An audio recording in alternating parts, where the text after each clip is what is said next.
Dahil birthday ng pamangkin ni Boss IB, they've decided to celebrate to sa food club, isang eat all you can buffet. Ang kinagandahan pa dito, maraming iba't ibang klaseng pagkain na pwede kang pagpilian, tulad nitong do it yourself shabu-shabu, ang mainit-init na Chinese cuisine. Kung mahilig naman kayo sa iba't ibang sashimi, sushi, and maki, marami kayong pagpipilian din dito. If you want to feel naman yung mga merienda mo sa bahay nung kabataan mo na ginagawa ng lola, tita at mama mo, meron din sila ditong Filipino sweets desserts. Para naman sa mga health conscious, meron sila ditong fruits station. Yan, may kita natin yung mga fruits na offer nila. Syempre, hindi rin mawawala ang kanilang vegetable section. So kung halimbawa gusto nyo gumawa ng vegetable salad, dito lang kayo pupunta sa area na to. At para sa mga seafood lovers tulad ni Boss IB, marami kayong pwedeng pagpilian dito ng iba't ibang klaseng luto ng mga seafoods. So gaya ni Boss IB, yan ang unang-una niyang pinuntahan dito, yung seafood area.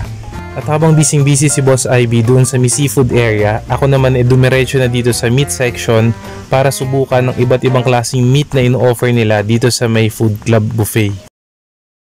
Bale, ito na, susubukan na namin yung mga food na kinuha namin ni Boss IB. Bukod sa mga meat nila, I decided to try yung siopaw nila kasi nung nakita ko yung siopaw nila kanina, mausok-usok pa. So kumuha ako ng isa para subukan. At hindi nga ako nagkamali, masarap ang asado siopaw nila. At syempre dahil nga medyo mainit-init pa, maganda ang texture ng dough ng siopaw.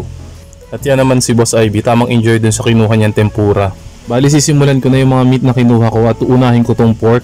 Si Boss IB, ewan ko gaano karaming tempura ang kinuha niya, panay siya tempura.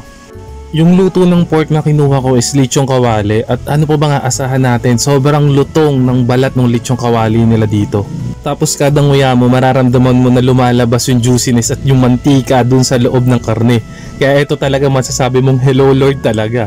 Tapos yung next naman natin susubukan is itong roasted beef nila. Itong roasted beef nila, na-request ko na kung pwedeng medyo nipisan yung hiwa para at least kung hindi ko sure kung pumapalag yung karne, madali siyang nguyain. Pero nakakagulat, hindi ganun katigas yung karne niya at malasa yung sauce. Sinubukan ko din kainin na walang sauce. Well, malasa rin naman yung karne niya kahit walang sauce. Pwede siya na walang sauce pero kailangan ternohan pa rin ng kanin para mawala yung umay. Sa lahat ng pagkain dito, ito yung binalik-balikan ko, yung chicken feet nila. Ewan ko ba kakaiba yung lasa niya, yung timpla, tapos sobrang lambot ng buto. As in, umihiwalay na yung buto dun sa laman, kaya sobrang dali niyang kainin. Medyo messy nga lang, kailangan mo kasi siyang kamayin, pero nasarapan talaga ako dito. At dahil nakita kong maraming tempura si Boss IB sa plato niya, sinubukan ko na rin kumuha para matikman.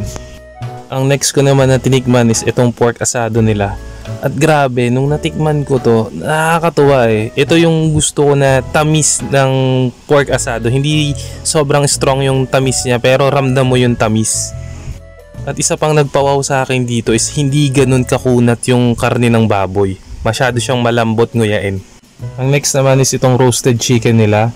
Well, ang lasa na itong roasted chicken nila is nagulat ako, malapit siya sa lasa ng chokes to go. So ito na yung last meat dito sa plato ko. So subukan ko na yung kanilang fried chicken. At yung fried chicken nila is malutong ang balat. Pero yung sa loob niya medyo nakulangan lang ako ng juiciness. Pero yung lasa niya pwede naman ikumpara sa mga fast food na nakakainan natin.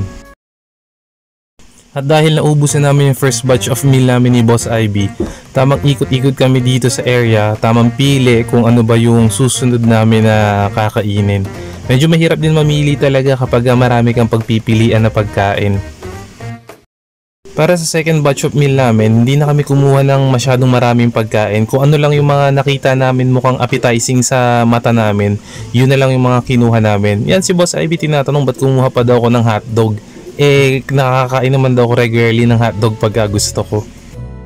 Simple lang naman ang sagot ko sa kanya dito. Sabi ko baka iba lasa ng hotdog dito sa buffet kumpara doon sa hotdog ko ito yung almusal. Tapos kumuha rin ako netong buchi nila. Yan yung palaman, ube. Sinubukan ko rin tikman tong crab and corn nila. Maganda kasi tong soup, pantanggal din ng umay.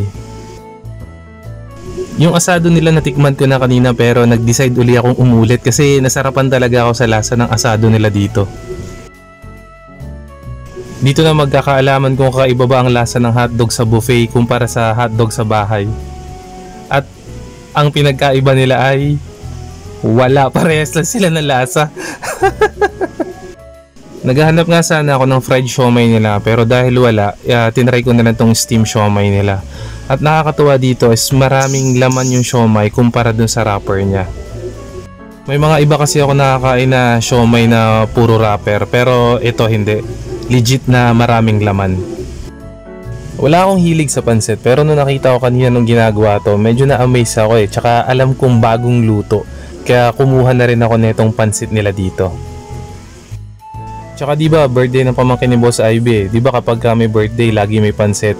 Kaya kumuha na rin ako ng pansit dun sa may pansit area dito sa Food Club Buffet. Pagkatapos ng second set of meal namin, wala na, hindi na namin uli kayang kumain pa ni Boss Ivy. Ang pag-uusap nga namin dalawa, hindi talaga kami para sa mga ganitong eat all you can na mga buffet. So ngayon, nag-decide na lang ako na mag-dessert at ang dessert na napili ko is itong crepe. So nilalagyan to ng ice cream at saka ng chocolate. Pero duda ako hindi ko rin kayang ubusin yung ganitong katamis. Pero nakakatuwa lang din kasi tignan kung paano ito pine-prepare. Kaya kumuha na rin ako.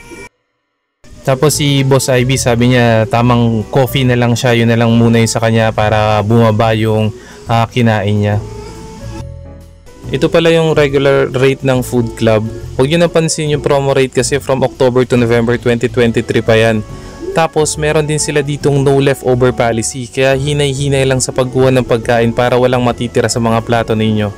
At saka mas maganda, mas pa-early booking na kayo kahit pencil booking para hindi kayo mahihirapan sa pila. Meron din sila in-offer dito na birthday promo na kapag saktong birthday mo, basta may kasama kang isang paying adult is makakalibre ka. Tapos may ganyan pa sila kapag birthday mo. Every table is pinupuntahan nila and they're asking kung merong nag-celebrate ng birthday. Tapos kinakantahan nila. Minsan kino-customize pa nila or tailor fit pa nila sa pangalan ng celebrant yung kinakanta nila. So ang gagaling ng performance talaga nila dito. Siguro hanggang dito na lang tong random vlog na to. Experience wise para sa pagkain nila dito, para dun sa ibabayad mo is hindi masasayang. Yun yung para sa akin. Enjoy naman kasi masarap din yung mga pagkain nila dito.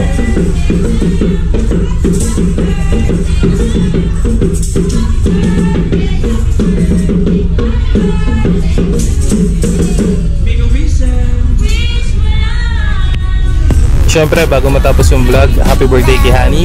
Peace and signing out. Ciao!